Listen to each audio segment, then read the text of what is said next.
The Saturday morning that changed everything for the corner of 5th and Meridian began, as most consequential mornings do, without any announcement at all. Coretta Lawson had been arriving at the Meridian Community Farmers Market before sunrise since the summer her granddaughter was born, which made it 11 years of hauling folding tables and crates of homemade preserves down 3 flights of stairs without complaint. She was 69 years old and still moved with the brisk, purposeful energy of a woman who had never once in her life had the luxury of moving slowly. Her hands, broad and careful, could set up an entire vendor's table in under 8 minutes. The other vendors knew this, because 3 of them had timed her on a dare years back, and she had beaten their estimates by 90 seconds without even noticing their stopwatches. She sold fig jam in small mason jars, sweet potato pie by the slice, and cornbread wrapped in wax paper with a small handwritten tag attached. The tags were her daughter's old idea, a brief sentence printed in careful letters describing where the proceeds went. 40% to the Meridian Food Pantry, 30% to the after-school reading program on Clement Street. The rest went back into supplies.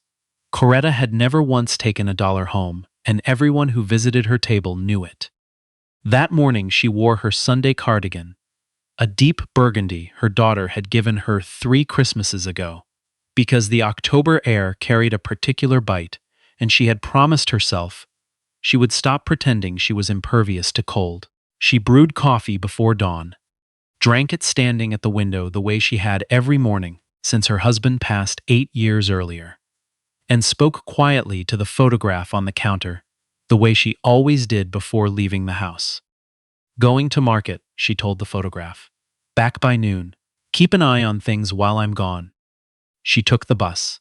She always took the bus, even though her daughter had offered, more than once, more than 5 times, with increasing insistence, to arrange a car for her. Coretta had declined every time with the same patient, final smile she reserved for conversations she had already decided were settled. By 8 in the morning, the Meridian Community Farmers Market was filling with the sounds and smells it had carried every Saturday for 14 years. A man named Harold, who sold roasted peanuts from a cart, had already stationed himself at the eastern corner, his small radio playing something old and warm. A young couple with a honey stand were arranging their display with the particular seriousness of people still new enough to market life to take every jar placement personally. Children ran between the stalls while their parents lingered, and Coretta greeted all of them by name or by face. Several she greeted by asking about sick relatives, finished final exams, new babies she had been told about in previous weeks. She held this neighborhood in her memory the way other people held addresses in a phone, carefully, and because she intended to use it. She was 3 hours into a good morning when the 2 men in matching gray uniforms appeared at the edge of the market.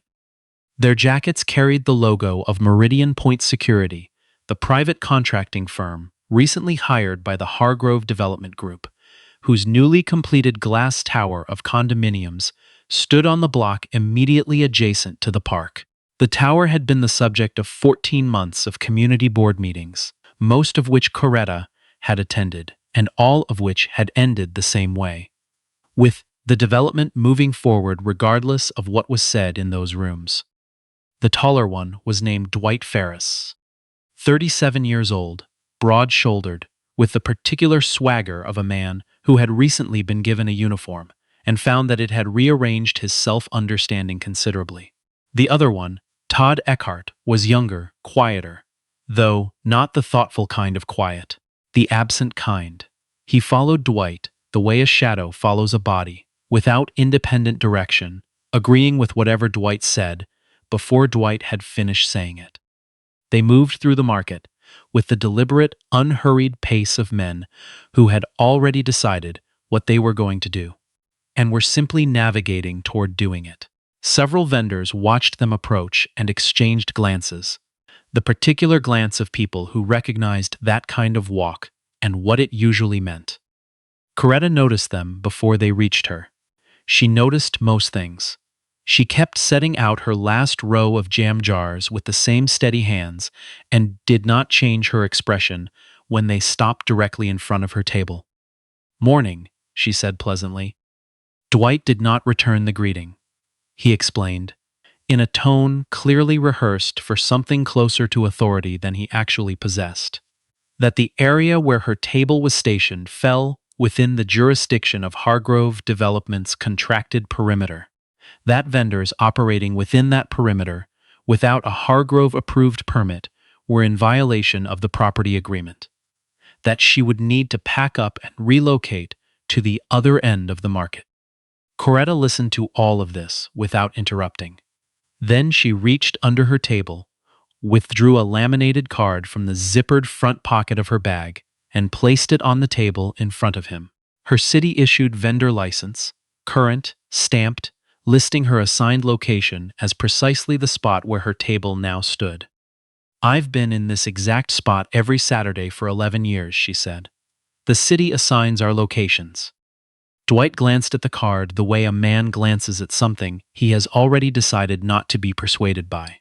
He pushed it back across the table and told her that city licensing and the Hargrove Perimeter Agreement were separate matters, and that if she did not begin packing up voluntarily, they would remove the items themselves. The market had gone quieter around them. Harold had turned down his radio. The young couple with the honey stand had stopped moving entirely. "I would like to speak with your supervisor," Coretta said. Her voice had not changed in pitch or warmth. "And I'd appreciate the name of whoever drafted this perimeter agreement, because in 14 months of community board meetings about that development, this is the first I'm hearing of any vendor restriction." It was a reasonable, measured, entirely accurate response. Dwight took it as something else. What happened next was quick and did not need to be. He reached across the table and swept 3 jars of fig jam onto the ground. 2 shattered. The third rolled under the neighboring display. The sound of breaking glass cut through the market, the way such sounds always do. Sudden, final, impossible to pretend hadn't happened. Coretta stood very still. "You will reimburse me for those," she said quietly. Dwight told her to step aside so they could clear the table. And when Coretta placed her hand on the edge of the table, not to resist, not to confront, simply the instinctive motion of a woman protecting 11 years of Saturday morning work, Todd reached over and closed his hand around her forearm and pulled. The pull was hard enough to spin her sideways. Hard enough that her elbow caught the corner of the table and the remaining jars rattled. Hard enough that a woman named Cheryl, who sold handmade candles 4 tables down and had known Coretta for 7 years, made a sound like she had been struck herself. An 18-year-old girl standing near the edge of the crowd. She had been buying a slice of sweet potato pie when all of this began, had her phone out. She did not raise it high. She kept it at her hip, her hands steady in the way that suggested she had been in enough situations to understand that drawing attention to the fact she was recording could change things in dangerous ways. She held very still. She kept the camera rolling, and she watched. Nobody else in the market moved, not because they didn't want to, because they had each learned, in their own way across their own years, that wanting to help and knowing how to help without making things worse were 2 entirely different calculations. And this particular calculations was happening too fast for anyone to complete it. Coretta had not fallen. She had steadied herself against the table, her hand pressed flat to the surface, and she stood there in her burgundy cardigan with her elbow aching and 3 broken jars at her feet. And she looked at the 2 men in gray uniforms with an expression that was not fear and not anger, but something older than either. The settled, undefeatable patience of a woman who had outlasted worse than this and understood, at her marrow level, that she would outlast this too. "You put your hands on me," she said. Not loudly, not accusingly, as a statement of record, the way a woman who knows that documentation matters states a fact she intends to make sure is heard. Across the city, 17 blocks east and 11 floors up, in the glass-walled conference room of Lawson Capital Group, a woman named Solange Lawson was in the middle of presenting Q3 acquisition metrics when her phone lit up on the table beside her laptop. She had a rule about phones during presentations. She had built that rule into the culture of every room she ran, and the 6 people seated around the table understood it as both a professional expectation and a personal one. She glanced at the screen anyway. The name on it was Cheryl Washington, Coretta's friend from the candle stand. Solange had met Cheryl exactly twice, both times at the farmer's market. The fact that Cheryl was calling rather than texting on a Saturday morning meant something her body understood before her mind had time to process it. She picked up the phone and stepped out of the conference room without apologizing for the interruption. This was notable only because she had never once, in 11 years of running that company, stepped out of a meeting without apologizing first. The voice on the other end was unsteady but trying not to be. "Solange, I'm so sorry to call you like this. It's Cheryl from the market. Your mother is. There are these security men, and one of them grabbed her arm. She's okay. I think she's okay. But you need to come. Please just come." Solange asked one question. "Is she on the ground?" "No, she's standing, but Solange, I'm already walking to my car." She sent 2 texts in the elevator. One to her assistant, "Hold everything indefinitely." One to a number she used perhaps 4 times a year, belonging to a man named Arthur Kress, her company's senior legal counsel, her closest advisor since she was 26, and nobody had believed a woman from the Clement Street housing projects had any business being in the rooms she was beginning to walk into. The text to Arthur contained only a location, a name, and 5 words: "I need you there now." Then she put the phone in her coat pocket and drove. 9 minutes. She found parking half a block away and covered the distance at a pace that was not running but was everything short of it. Her coat open, her expression, the particular blank focus of someone operating on a frequency most people never have cause to access. The market crowd had grown thicker around the scene, the way crowds do when something irresolvable is still actively unresolved. Dwight was on a radio, speaking in a tone that was defensive in the way radio tones only get when things have already gone wrong. Todd had taken several steps back without fully committing to retreating, which was its own kind of cowardice. Solange walked through the crowd, and it parted for her without her asking, the way crowds always part for someone moving with that particular quality of direction. She reached her mother and put her hands on Coretta's face first, gently, carefully, turning her head just slightly to look at the arm being cradled against her side, and she said, very quietly, in the voice she kept for rooms without audiences, "Mama, I'm here. Let me see." "I'm fine," Coretta said. "My elbow caught the table. It's not." "I know." Solange exhaled slowly. She looked at her mother's eyes. They were steady. Coretta Lawson's eyes were always steady, had been steady through a husband's funeral, through a daughter's failures before the successes, through 11 years of Saturday mornings. And they were steady now. And that steadiness was simultaneously the most comforting thing Solange had ever known about her mother, and the thing that cracked her composure wider open than anything else could have. She guided her mother to a folding chair that Harold had produced and placed nearby with the quiet efficiency of a man who understood that the best thing he could do in this moment was provide a chair. Then she stood up. She turned to face Dwight Ferris and Todd Eckhart. "Which one of you touched her?" Dwight straightened, the instinctive reassertion of uniform-based authority that kicked in even in situations that had already revealed that authority to be built on considerably less than it believed itself to be. He began explaining the perimeter agreement. He mentioned the Hargrove Development Group. He used the word liability twice, in a way that was meant to suggest he understood what it meant. Solange listened to all of it. She did not interrupt. She did not change her expression. She reached into her coat pocket and retrieved her phone. The call lasted approximately 40 seconds. She did not raise her voice. She stated a location and said, "I need full legal response here within 15 minutes. Document everything." and get someone on the phone with whoever heads the Hargrove Group's board. Dwight had stopped talking. Todd had taken 2 more steps back. The 18-year-old girl, with the phone at her hip, watched all of this and kept recording. What happened in the following minutes was neither dramatic nor loud, which somehow made it more conclusive than either of those things would have been. 2 cars arrived, not with sirens, not in convoy, simply parking with the orderly efficiency of people who had been given clear instructions and followed them. A man in a charcoal suit stepped out of the first one and walked directly to Solange. He did not shake her hand. He simply arrived, the way a well-prepared person arrives at the place they are supposed to be. "Arthur," she said. They grabbed her arm. "I want everything documented. Start with the vendor license and work backward through the entire Hargrove perimeter agreement." "Already pulled it on the way over," Arthur said.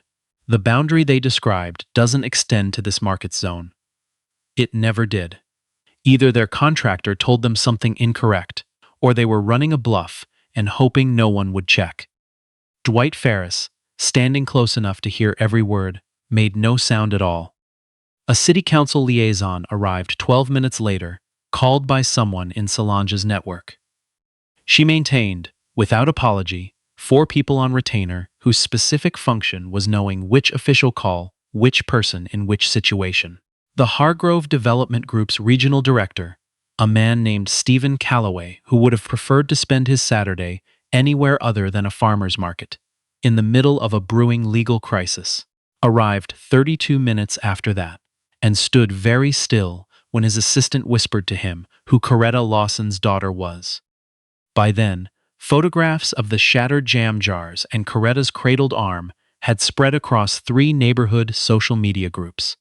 The video the 18-year-old had captured, steady, complete, documenting everything from Dwight's first sweep of the table to Todd's hand closing around Coretta's forearm, had already been sent to 2 people, and those 2 had each sent it to 3 more, and the velocity of its spread had the particular quality that happens when footage is both undeniable and exactly what everyone who sees it immediately believes.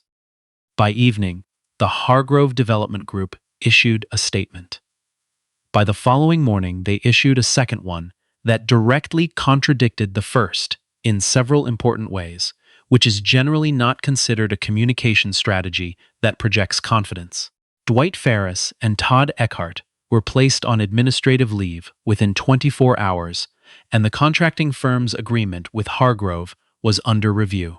The city's vendor licensing office issued a public clarification that farmers market vendor assignments were city property and that no private development agreement superseded them. Solange issued no statement of her own. She held no press conference. When a reporter left a message with her assistant, asking for comment on what several outlets were now calling a wrongful assault on the mother of the city's most prominent tech entrepreneur, her assistant sent back 2 sentences. "Miss Lawson has no comment at this time. The matter is being handled appropriately."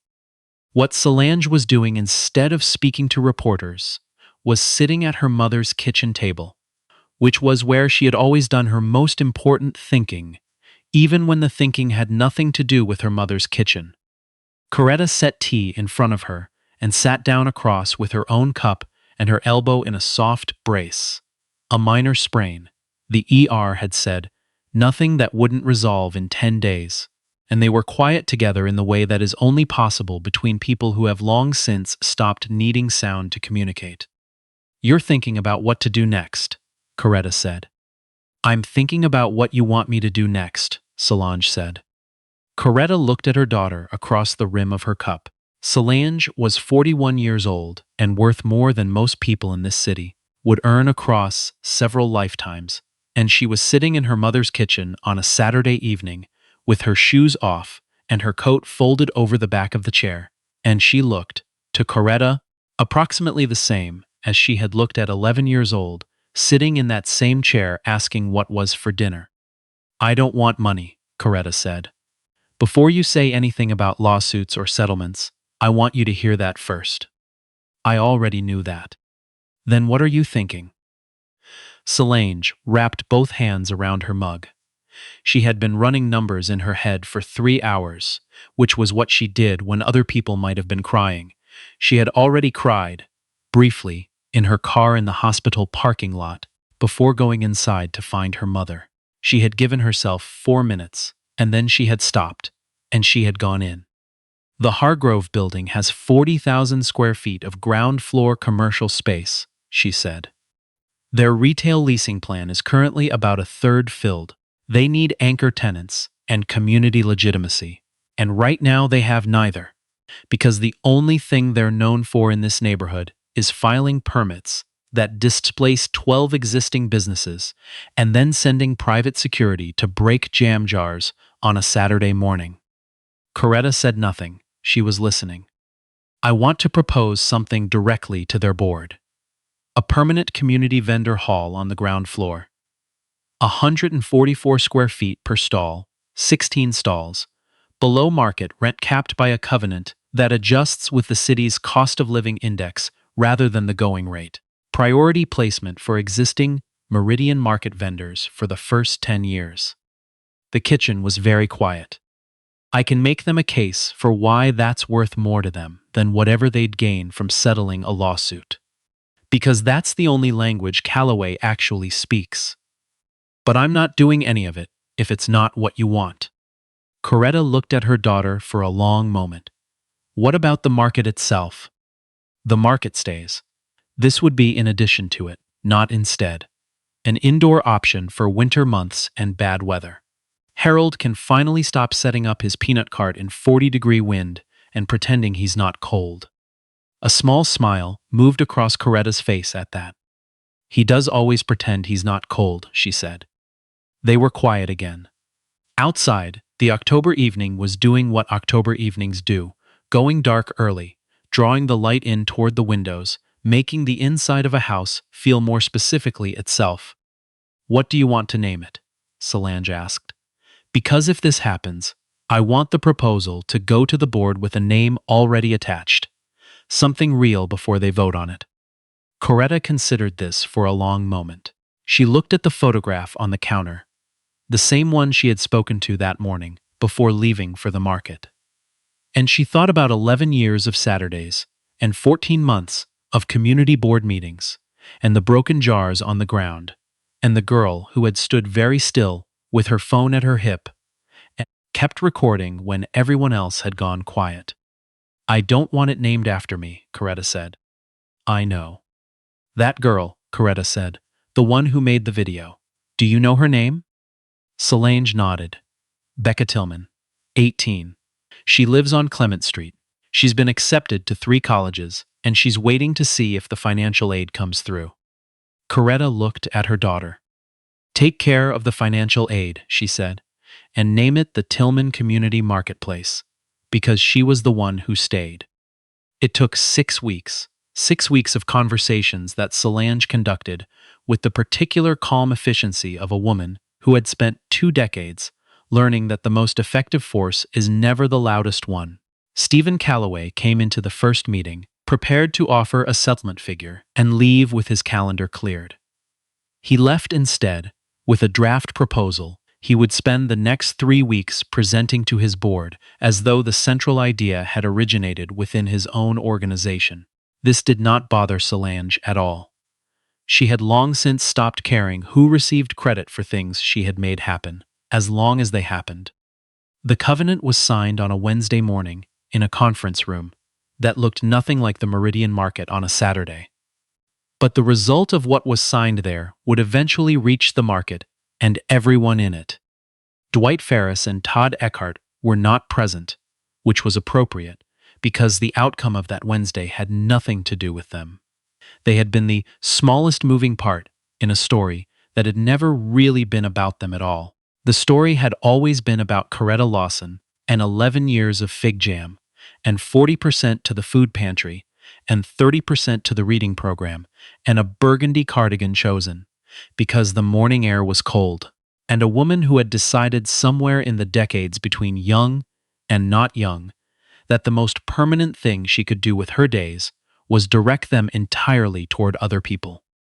Becca Tillman received a full scholarship to the university of her first choice 3 weeks before the Tillman Community Marketplace opened its doors on the ground floor of the Hargrove building. She did not know, when the letter arrived, that the funding had been arranged by a woman she had met twice. Once when she was buying sweet potato pie on an ordinary Saturday morning, and once in a hospital waiting room where Solange had found her still sitting with her phone clenched in both hands, still shaken, and had said, "Thank you for not looking away." On the evening before the marketplace opened, Coretta and Solange walked through the empty stalls together, just the two of them, the space still smelling of fresh paint and new wood. Coretta ran her hand along one of the stall counters, testing its height, already calculating whether the mason jars would line up properly. She had a measuring eye for surfaces. She always had. "You didn't have to do all of this," she said, not as a protest, as a simple acknowledgement of the excess of love involved in what her daughter had built.